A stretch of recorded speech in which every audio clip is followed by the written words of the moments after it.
بسم اللہ الرحمن الرحیم۔ السلام علیکم ناظرین۔ تاریخ میں پہلی دفعہ فیفا ورلڈ کپ کی میزبانی ایک عرب ملک کر رہا ہے اور قطر نے اس ورلڈ کپ کے انعقاد سے پوری دنیا کو خصوصاً یورپ کو حیرت میں مبتلا کر دیا ہے۔ ناظرین، جب بھی کسی ملک میں کوئی انٹرنیشنل ایونٹ ہوتا ہے تو وہاں دنیا بھر سے مختلف ممالک، مذاہب اور قوم کے لوگ اس میں شرکت کرتے ہیں، اور جو ملک ایسے کسی ایونٹ کی میزبانی کرتا ہے اسے اس سے کافی زیادہ آمدنی ہوتی ہے۔ اسی لیے وہ ملک اپنی روایات اور کلچر میں کچھ دن کے لیے تبدیلی کرنا کوئی عیب نہیں سمجھتا، اور ایسا کرنا آج کل کے دور میں ایک ضرورت بھی بن گئی ہے، جس کی مثال سعودی عرب ہے، جو اپنی اکانومی کو بچانے کے لیے پے در پے اس طرح کے اقدامات کرتا نظر آ رہا ہے۔ لیکن قطر نے 28 دن کے ایونٹ فیفا ورلڈ کپ 2022 کے لیے اپنی اسلامی روایات اور قانون پر کسی بھی قسم کی تبدیلی اور نرمی کے لیے سختی سے منع کر دیا ہے، جبکہ قطر پہ پوری دنیا کا پریشر ہے اور خصوصاً اسے یورپ کی سخت تنقید کا سامنا بھی کرنا پڑ رہا ہے۔ قطر نے ہر اس کام پر پابندی لگا دی ہے جو اسلام اور قانون کے خلاف ہے، جیسے اس ایونٹ میں آنے والا کوئی بھی تماشائی بیہودہ ٹائٹس اور ولگر لباس نہیں پہن سکتا، نہ ہی کھلے عام شراب نوشی کی اجازت ہوگی، اور نہ ہی کوئی ہم جنس پرستی جیسی غلیظ باتوں کا پرچار کرے گا۔ جن تماشائیوں کو ان سب پابندیوں پر کوئی اعتراض نہیں، وہ یہ ایونٹ دیکھنے قطر میں آ سکتے ہیں۔ ناظرین، فیفا ورلڈ کپ 2022 کی تیاری میں اب تک قطر نے $229 بلین خرچ کر دیے ہیں، اور ان سب پابندیوں سے انہیں معاشی طور پر نقصان ہونے کا بھی خطرہ ہے، لیکن قطر نے دنیا کو واضح پیغام دے دیا ہے کہ وہ 28 دن کے اس ایونٹ کے لیے اپنے کلچر اور اسلام کی حرمت پر کوئی کمپرومائز نہیں کرے گا، پھر چاہے کوئی اس ایونٹ کو دیکھنے ان کے ملک میں آئے یا نہ آئے۔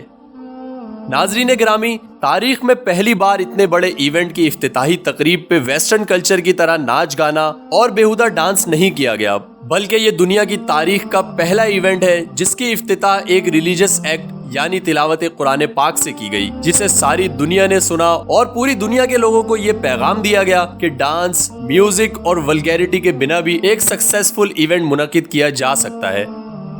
ناظرین، فیفا ورلڈ کپ دنیا کا مقبول ترین اسپورٹس ایونٹ ہے جس پر قطر نے ریکارڈ $229 بلین خرچ کیے ہیں۔ اگر آج تک کے ہونے والے تمام فیفا ورلڈ کپس کے بجٹ کو ملا لیں تب بھی اس ورلڈ کپ کے بجٹ کے برابر نہیں پہنچا جا سکتا۔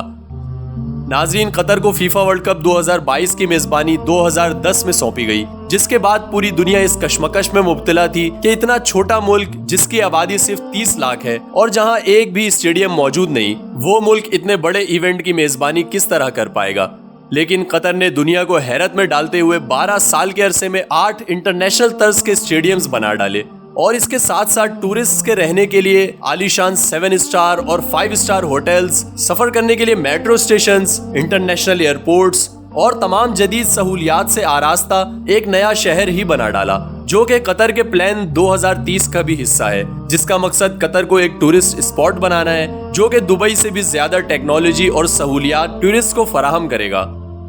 قطر کی اتنی بڑی انویسٹمنٹ کا مقصد صرف فیفا ورلڈ کپ کا انعقاد نہیں ہے، بلکہ قطر اس وقت پوری دنیا کے مسلمانوں کو ریپرزینٹ کر کے اسلام کا صحیح اور حقیقی چہرہ پوری دنیا کو دکھانا چاہتا ہے، جس میں شراب نوشی، بے حیائی اور بےہودگی کی کوئی گنجائش نہیں، اور یورپ جو اسلاموفوبیا کا بری طرح شکار ہے اسے بھی معلوم ہو جائے کہ اسلام ایک امن پسند اور اخلاقی اقدار والا دین ہے۔ جب غیر ملکی ٹورسٹ یہاں آئیں گے تو اسلام کو قریب سے دیکھیں گے، اور اسی مقصد کو پورا کرنے کے لیے قطر نے ذاکر نائک سمیت 2000 سے بھی زائد علماء کو ذمہ داری سونپی ہے کہ وہ اس پورے ایونٹ کے دوران اسلام کی تبلیغ کا کام سر انجام دیں۔ دنیا بھر سے فٹ بال دیکھنے والے لاکھوں فینس، ٹورسٹ اور بزنس کمیونٹیز یہ ایونٹ لائیو دیکھنے قطر پہنچ رہے ہیں، اور اس کے ساتھ ساتھ دنیا بھر کے 5 ارب شائقین ٹیلی ویژن کی اسکرینز پر یہ ایونٹ دیکھیں گے، جس سے ان تک قطر اور اسلام کا صحیح چہرہ پہنچے گا اور اسلاموفوبیا کا خاتمہ ممکن ہوگا، جسے انٹرنیشنل میڈیا نے دہشت گردی سے جوڑ رکھا ہے۔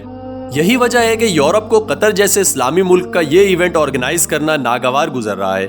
کیونکہ ان پر وہ لوگ اپنا حکم نہیں چلا سکتے، اور اسی لیے قطر کو یورپی میڈیا کی طرف سے طرح طرح کے پروپیگنڈا کا سامنا کرنا پڑ رہا ہے، جس میں وہ لوگ دنیا کو یہ بتانے کی کوشش کر رہے ہیں کہ یہاں کے قانون اتنے سخت ہیں کہ یہاں بندہ اپنی مرضی کے کپڑے بھی نہیں پہن سکتا اور نہ ہی اپنی مرضی سے کھا پی سکتا ہے، اور یورپین میڈیا قطر اتھارٹیز سے الجھنے کی کوششیں کر رہا ہے تاکہ دنیا کو یہ بتایا جا سکے کہ یہ اتنا کنزرویٹو ملک ہے کہ یہاں کھلے عام رپورٹنگ کی بھی اجازت نہیں۔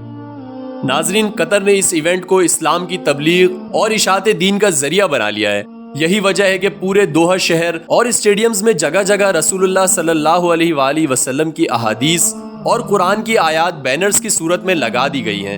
اور اس پورے ایونٹ کے دوران ایسے پروگرامز اور لیکچرز منعقد کیے جائیں گے جس سے لوگوں کو دین اسلام کی تعلیمات سے آگاہ کیا جائے گا۔ ناظرین، ویسے تو عرب ممالک میں یورپین کلچر کا اثر و رسوخ بڑھتا جا رہا ہے، جس پر ہم تنقید بھی کرتے رہتے ہیں، لیکن قطر کے اس اقدام کو نہ سراہنا نا انصافی ہوگی۔ اسی لیے ہم کہتے ہیں قطر ویل ڈن۔ ویڈیو اچھی لگی ہو تو چینل کو سبسکرائب کریں اور بیل آئیکن کو ضرور پریس کریں تاکہ آپ کو نئی آنے والی ویڈیوز کی نوٹیفیکیشنز بر وقت ملتی رہیں۔ ملتے ہیں نیکسٹ ویڈیو میں۔